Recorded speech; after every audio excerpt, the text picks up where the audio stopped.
역대하 17장 1절부터 9절 말씀 마음을 집중하시고 함께 읽어보십니다. 아사의 아들 여호사밧이 대신하여 왕이 되어 스스로 강하게 하여 이스라엘을 방어하되 유다 모든 견고한 성읍에 군대를 주둔시키고 또 유다 땅과 그의 아버지 아사가 정복한 에브라임 성읍들의 영문을 두었더라. 여호와께서 여호사밧과 함께 하셨으니 이는 그가 그의 조상 다윗의 처음 길로 행하여 바알들에게 구하지 아니하고 오직 그의 아버지의 하나님께 구하며 그의 계명을 행하고 이스라엘의 행위를 따르지 아니하였습니다. 그러므로 여호와께서 나라를 그의 손에서 견고하게 하시매 유다 무리가 여호사밧에게 예물을 드렸으므로 그가 부귀와 영광을 크게 떨쳤더라. 그가 전심으로 여호와의 길을 걸어 산당들과 아세라 목상들도 유다에서 제거하였더라.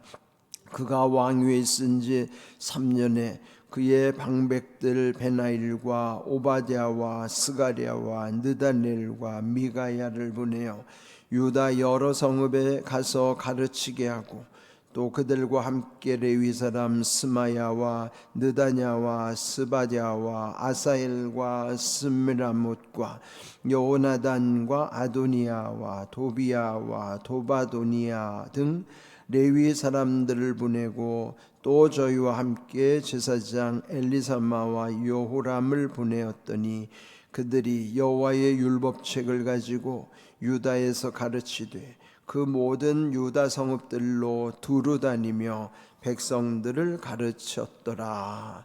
아멘. 이 역대하 17장부터 20장에 이르는 4장에 걸쳐서는 아사 왕 다음으로 왕이 된 남유다의 4번째 왕 여호사밧에 관한 기록입니다. 네, 여호사밧, 그러니까 이름의 뜻은 여호 하면은 여호와를 뜻하는 것이겠죠. 사밧은 판단하다, 뭐 그런 뜻입니다. 그러니까 여호와께서 판단하신다, 또는 그의 이름을 일컬어 그에게 표현한다면은 여호와께서 판단하시는 사람, 네, 뭐 이런 뜻으로 이해할 수가 있습니다. 그 아버지 아사 왕은 41년을 다스렸다고 그랬잖아요. 그런데 여기에 그 아들 여호사밧 왕, 그 4번째 유다 왕으로서 그는 35 나이에 왕이 되어서 25년을 다스리게 된 것입니다. 우리 앞에서 그 아사도 이제 초기에는 하나님의 뜻을 잘 받들었다고 그랬어요. 그렇게 해서 종교개혁도 단행했고, 그리고 이제 14장 그 아사 왕에 관한 기록이 10년 동안 평안하였더라. 41년 동안에 10년이 평안하고 마지막 그의 후반에 이르러서는 결국 그도 불신앙, 믿음을 잃어버렸다는 거죠. 그래서 결국 그도 안타까운 무너지는 인생이었다고 우리 지난 시간 그 아사 왕에 대해서 말씀을 나눴습니다. 오늘 이 17장 1절을 보시면 아사의 아들 여호사밧이 대신하여 왕이 되어 스스로 강하게 하여 이스라엘을 방어하였다. 남유다 4번째 왕 여호사밧은 그 아버지 아사와 달리, 아사는 그 북왕국 이스라엘이 쳐들어왔을 때는 오히려 북왕국보다 더 위에 있는 아람과 힘을 합쳐서 하나님을 의지하기보다는 아람을 의지하여 북이스라엘과 전쟁을 하려고 했던 것이죠. 그런데 반하여 아들이 여호사밧은 스스로 강하게 하였다. 그러니까 외세에 의존하지 않았다는 것입니다. 2절, 유다 모든 견고한 성읍에 군대를 주둔시키고 또 유다 땅과 그의 아버지 아사가 정복한 에브라임 성읍들의 영문을 두었더라. 이 여호사밧이 다스리면서 모든 견고한 성읍에 군대를 주둔했다는 것은 그 나라를 잘 다스리는 데 있어서 군대도 강한 군대로 세웠다는 것입니다. 또 아버지 때 정복했던 에브라임은 북왕국에 속했던 땅이죠. 거기에 영문을 두었다. 영문은 수비대와 같은, 그리고 그 군인들이 출입하는 문, 그걸 영문이라고 그러잖아요. 네, 그렇게 나라를 먼저 군대를 잘 정비하고, 또 지도자가 하는 중요한 일 중에 하나는 적재적소에 사람을 잘 배치하는 것이죠. 꼭 필요한 사람을 필요한 자리에 앉히는 것. 네, 그런 것을 이제 여기서도 이제 그 여호사밧 왕이 잘하는 것을 보게 되는 것입니다. 이제 무엇보다 중요한 것은 하나님과의 관계죠. 3절 여호와께서 여호사밧과 함께 하셨으니, 함께 하신다는 것을 우리는 임마누엘이라고 표현하잖아요. 하나님이 함께 하시는 그 임마누엘의 약속 가운데 이 여호사밧 왕이 또 그가 하나님과의 바른 관계 속에서 나라를 다스린다는 말씀입니다. 그가 그의 조상 다윗의 처음 길로 행하여 바알들에게 구하지 아니하고, 다윗은 이 역대기에 있어서 아주 중요한 아주 중심적인 인물이죠. 역대기 역사를 기록하는 것도 옛적 다윗 왕국 시절의 그 화려함을 다시 세우기 위함이니까요. 그런데 물론 다윗도 온전하지 못하여 결국 그도 하나님 앞에 범죄함으로 크게 책망들었던 일이었는데, 여기서 다윗의 처음 길, 그러니까 다윗의 초창기, 그가 하나님 앞에 바로 섰을 때 그 다윗의 처음 길처럼 이 여호사밧 왕도 그렇게 행했더라 하는 것입니다. 이제 이걸 이제 초심을 잃지 않는다 그러잖아요. 처음 가졌던 좋은 마음, 어떤 하나님 앞에서 은혜를 경험하고 결심하고 결단할 때의 그 모습은 참 아름답습니다. 또 귀한 것이죠. 그래서 우리가 그 초심을 유지한다는 게 참 중요하죠. 그런데 대체로 초심을 유지하기가 어려워요. 그래서 결국은 초심을 잃어버리면 무너지는 경우가 많죠. 그런데 여기 이제 여호사밧이 다윗의 처음 길, 그 초심을 잃지 않고 하나님과의 바른 관계로 나라를 다스렸다, 그런 내용입니다. 4절 오직 그의 아버지 하나님께 구하며 그의 계명을 행하고 이스라엘의 행위를 따르지 아니하였습니다. 그러니까 이스라엘이라는 북왕국 이스라엘은 거기에는 이미 하나님을 떠난 나라인데, 그와 구별되게 그 아버지 아사가 처음에는 하나님을 전적으로 의지했던 것처럼 이 여호사밧도 하나님께 구하였다. 이런 좋은 점은 오늘 우리도 배워야 되는 거예요.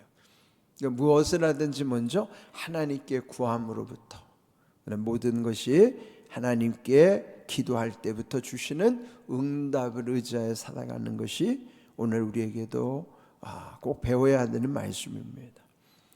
5절 그러므로 여호와께서 나라를 그의 손에서 견고하게 하시며, 근데 이제 이게 한결같이 성경이 우리에게 말씀하시는 거예요. 하나님께서 하신다는 거죠.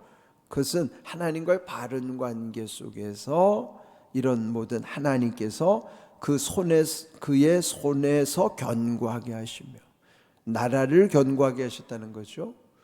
그러니까 견고하다는 것은 흔들리지 않도록 하시는 거예요. 그러니까 오늘 우리의 삶이 흔들리지 않으려면은 세상의 모든 것이 안 흔들리는 것이 없죠. 근데 흔들리지 않는 것을 반석이라고 이렇게 하는 거예요. 그러니까 예수님을 비유할 때 우리의 반석이신 예수님이라고 그러잖아요. 그 까닭은 반석은 흔들리지 않는 터전이기 때문에 세상 모든 것은 다 흔들릴 수밖에 없어도 우리의 반석이신 예수님 의지할 때만이 우리의 삶이 견고해질 수 있다는 거예요. 흔들리지 않을 수 있는 비결이 반석이신 예수님 의지할 때, 여기 여호사밧이 하나님을 의지할 때에 그 나라가 견고하게 됐던 것처럼, 그러므로 또 그 5절 끝에 그가 부귀와 영광을 크게 떨쳤더라. 부귀라는 부는 부요함, 귀는 존귀함. 그러니까 부요함과 존귀함이라는 것이 그 인생에서 하나님의 은혜가 이 부귀 속에, 부귀가 그 속에 있어야 하는 거예요. 부요함. 물론 부요하다는 것이 어떤 재물도 중요하지만은 우리의 마음에 있어서도 부요해져야 되는 거예요. 그러니까 뭐든지 우리가 표현할 때 보면은 쌀독에서 인심 난다는 말을 우리가 많이들 듣잖아요. 쌀독에서 인심이 난다는 말은 먹을 게 많은 사람들은 마음도 여유롭다는 뜻이죠. 그처럼 뭐든지 우리가 뭐 물질적으로도 부요함도 중요하지만 마음이 부요할 때는 마음이 노여움이 사라지는 거예요. 그런데 왜 조급하고 왜 자꾸 화가 일어나는가 하면 마음에 평안이 없을 때, 여유가 없을 때, 마음이 부요함을 잃어버릴 때, 그러면 조급해져요. 그리고 짜증이 더 이제 분노로 일어나는 거예요. 물론 재물의 부요함, 그것이 또 반드시 마음의 여유와 이어지는 것도 아닙니다. 또 재물이 뭐 부족하다고 해서 마음이 여유롭지 않은 것도 아니에요. 옛적의 선비들은 보면은 안빈낙도라는 말 많이 했어요. 안빈이라는 거는 가난한 가운데 평안함이 안빈, 그거를 낙도, 즐긴다는 거죠. 그 도를 즐기는 것처럼. 참 옛날에 그런, 우리나라가 선비 정신으로 세워진 나라인데, 그러니까 재물의 부요함이 마음의 부요함과 반드시 연결되는 건 아니에요. 그런 우리에게 어떤 형편이 있다 하더라도 늘 마음의 평안함이 마음의 부요함이라는 거예요. 평안한 것과 편안한 거는 달라요. 편안하다는 것은 몸에 관련된 것이지만은 평안하다는 것은 우리의 마음, 심령에, 영에 관련된 거란 말이에요. 그러니까 여러분, 편한 것도 필요하지만 편안한 것보다 더 중요한 것은 평안해야 돼요. 그러니까 마음이 평안하면은 우리 여기 주신 것처럼 부요함과 존귀함을 누릴 수 있는 것입니다. 여기 오늘 주신 이 부귀라고 하는 부요함과 존귀함, 그 영광을 크게 떨쳤다. 그 이유가 결국은 하나님을 잘 섬기고 하나님과의 바른 관계 속에서 그 모든 것을 여호사밧이 누리게 되었음을 증거하는 말씀입니다. 6절, 그가 전심으로, 여호사밧도 전심으로 여호와 길을 걸었다. 그러므로 하나님이 가증히 여기시는 산당들, 또 아세라 목상들을 제거하였다. 제거한다는 건 없앴다는 거죠.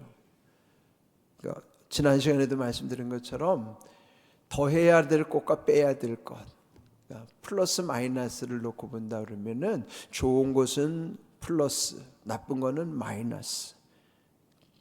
좋은 것은 자꾸 더해져야 되고 나쁜 거는 자꾸 제거해야죠. 근데 여기 여호사밧도 전심이라는 것은 온전한 마음으로, 근데 이 앞에서도 아사 시대 때 마음을 다하고 목숨을 다하고 뜻을 다하여라는 표현이 있었던 것처럼, 또 예수님도 마음을 다하고 목숨을 다하고 뜻을 다하여 주 너의 하나님을 사랑하라 라고 제1의 계명을 말씀하신 것처럼 전심으로라는 게 중요해요. 온전한 마음으로. 그렇게 온전한 마음 가운데서 그 온전한 마음이 더해지니까 또 하나님이 싫어하시는 것들은 제거하게 되는 거예요.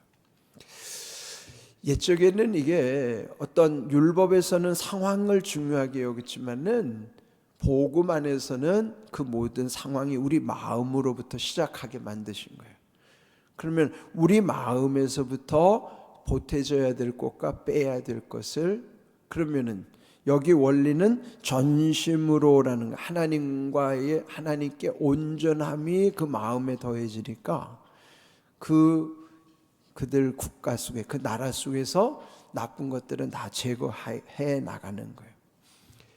그걸 우리 개인에게 적용한다 그러면은 내 마음의 성전 안에도 전심, 하나님을 향한 온전한 마음, 그래서 마음을 다하고 목숨을 다하고 뜻을 다하여 하나님을 사랑할 때에는 내 안에 이런 온갖 나쁜 것들이 제거가 되는 것이죠. 빠져나오게 되는 거예요. 그러니까 이런 전심의 신앙, 이런 이 여호사밧의 그 영적인 태도가 어떠했는가를 또 증거하는 말씀인 것처럼 오늘 우리에게도 내 영, 내 마음의 성전 속에 이 거룩함이 점점 더해질 수 있다. 그 거룩함 가운데 더 온전해져가는, 더 예수님 닮아가는 그런 삶이 되도록, 그래서 우리가 이 말씀을 더욱 묵상하는 것이죠. 오늘 7절에 이 제목을 정했는데요, 그가 왕위에 있은 지 3년에 그의 방백들, 여기 이제 이름들이 나오는데 그 이름들을 보내어서 유다 여러 성읍에 가서 가르치게 하였다. 유다 전역에 이 사람들, 구체적으로 이 사람들에 대해서 알 수는 없다 하더라도 그 방백들 중에 또 베나일, 오바댜, 스가랴, 느다넬, 미가야 뿐만 아니라 또 여러 방백들, 그는 또 그 각각의 역할을 해줘야 되는 그 작은 리더십을 가진 사람들이죠. 그들을 여러 성읍에 가서 보냈다는 거죠. 가서 백성들을 가르치게 하였다. 오늘 제목을 가서 가르치게 하고, 여러분이 이렇게 그 백성들에게 가서 하나님의 말씀을 가르치게 한 거예요. 근데 여기 가르치긴다는 말씀이 9절에 두 번 또 반복되죠. 9절, 그들이 여호와의 율법책을 가지고 유다에서 가르친다는 표현이 있어요. 그 모든 유다 성읍들로 두루 다니며 백성들을 가르쳤더라. 또 마지막에 가르쳤더라. 7절 끝에 가서 가르치게 하고 9절 가르치되, 그리고 백성 두루 다니며 가르쳤더라. 그래서 오늘 여기 이 끝부분에서 중요하게 강조하는 것은 가르친다는 거예요. 그러면 가르침과 배우는 것은 연결이 되는 거죠. 우리 입장에서는 배우려고 하는 마음이 있어야 되고, 또 배우었다면은 누군가에게 또 가르쳐야 되는 것이 사명이고, 그것처럼 여기에 말씀 속에서 보면은 이 여호사밧이 다윗의 처음 길로 행했다고 오늘 여기 말씀한 것처럼, 시편 25편 우리 한번 자막을 함께 읽어볼까요? 여호와여 주의 도를 내게 보이시고 주의 길을 내게 가르치소서. 시편 25편이 다윗의 시예요. 여기 여호사밧 왕이 다윗의 처음 길로 행했다고 한 것처럼 그가 늘 마음에 새겼던 다윗 왕도, 옛적 그 조상 다윗 왕도 이렇게 하나님께 늘 구했던 것이죠. 여호와여 주의 도라는 게 말씀이죠. 그 말씀을 내게 보여주시고 주의 길 내게 가르치소서. 이 다윗도 하나님께 늘 가르쳐달라고 구했던 것처럼 우리도 늘 하나님께 이렇게 기도해야 돼요. 우리에게도 말씀 속에서 그 하나님의 뜻을 보여주시고 또 말씀 속에 내 인생의 길을 가르쳐 주시옵소서. 다윗이 구했던 것처럼 오늘 우리도 기도해야 되는 것이죠. 그러면 여기 오늘 가르침인다고 하는 걸 계속 강조했는데 우리에게 가르쳐 주시는 분이 계세요. 우리 요한복음 14장 26절 예수님이 말씀하신 대로 함께 읽어봅니다. 보혜사 곧 아버지께서 내 이름으로 보내실 성령 그가 너희에게 모든 것을 가르치고 내가 너희에게 말한 모든 것을 생각나게 하리라 그랬어요. 보혜사 성령께서 예수님 하늘로 승천하신 이후에 우리 가운데 오셔서 지금도 우리와 함께 계시죠? 성령님은 지금도 우리와 함께 계셔서 예수님이 약속하신 대로 성령님은 우리의 모든 것을 가르쳐 주실 뿐만 아니라 또 예수님이 우리에게 말씀해 주신 모든 것을 생각나게 하시는 분이 바로 성령님이세요. 보호하시고 은혜 베푸시고 가르쳐 주시는 보혜사 성령님이 우리에게 하시는 역할은 모든 것 가르쳐 주실 뿐만 아니라 모든 것 예수님이 우리에게 주신 이 성경의 말씀 모든 것 생각나게 하시는 분이 바로 성령님이세요. 그러니까 다윗이 시편 25편에서 가르쳐 달라고 기도했던 것처럼 지금 우리에게는 예수님이 이미 응답을 주신 거예요. 우리와 지금 함께 계시는 성령님께서 성령님을 의지하면은 우리에게 보내주신 성령님이 모든 것 가르쳐 주실 뿐만 아니라 또 모든 것을 생각나게 하시겠노라고 약속하신 거예요. 그래서 우리는 늘 성령님을 의지해서 살아가는 것이죠. 여러분들 성령님 의지하시는 가운데 이 약속대로 성령님께서 가르쳐 주심과 생각나게 하시는 애 가운데서 인생의 길을 잃지 아니하고 천국을 향하여 또 우리의 모든 일상의 삶이 하나님의 은혜로 충만할 수 있기를 주님의 이름으로 축복합니다. 아멘.